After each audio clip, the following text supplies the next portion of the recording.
Երբ ասում ենք, որ մեր կառավարության ցանկությունը, որ 24 միլիոն դրամ մուծեն, որպեսզի չծառայեն բանակում, կամ ասենք պայմանականորեն մի ամիս ծառայեն, դա արդյունավետ տարբերակը չի, շատերին ասում են, իսկ ինչա, չեք ուզենա, որ մենք պրոֆեսիոնալ բանակ ունենանք։ Իհարկե կուզենանք պրոֆեսիոնալ բանակ ունենանք, որին հասնելը շատ երկար process է եւ շատ ցանկալի է որ լինի, բայց սա այդ ճանապարհով չի տանում։ Ինչպես են բացատրում։ Ասում է, քանի որ մենք չենք կարողանում կաշառքի դեմ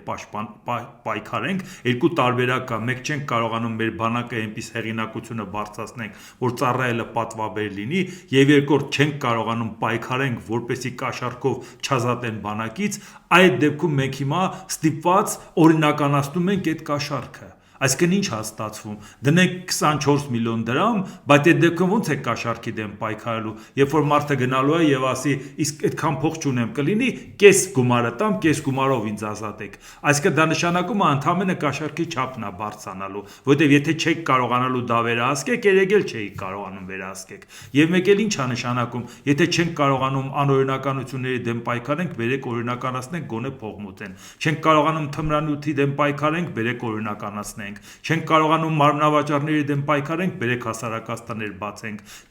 Իսկ ինչա խանգարում։ Մարդիկ տեսեք պատահական տեղ գնում են, տալիս են մարդ են սպանում, վարձու բարդասպանների ինստիտուտը կա, չէ, երկրում։ Ինչ զենքասեք ձեռքերին ընկած գնում են տալիս են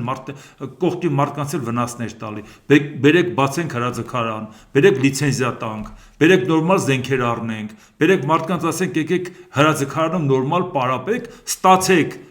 վարձու մարդասպանի սերտիֆիկատ եւ գնացեք նորմալ տվեք փողերն էլ մուծեք գնացեք սպանեք կարող է ասեք լավ դե այդ ինչ абսուրդ եք ասում բա դա նույնը չի եթե անօրինականությունը չենք կարողանում կանխենք բերենք օրինականացնենք եթե նույնիսկ չես կարողանում կանխես չպետք է օրինականացնես որովհետեւ հասարակությունը ունի իր ներքին ցենզուրան այն ինչ որ պետությունը եթե չի անում ընտանիքում են անում ասում են բալա ջան այս բանը չի կարելի անել բայց եթե վաղը պետությունը ինքը օրինականացնի թևաթափ են անում ծնողներին ոնց է երեխային ասելու հարգելիս չի կարելի սա ասեն ասում բա դա օրինական է այսինքն սա պայքարի ձև չի դու պետքա եթե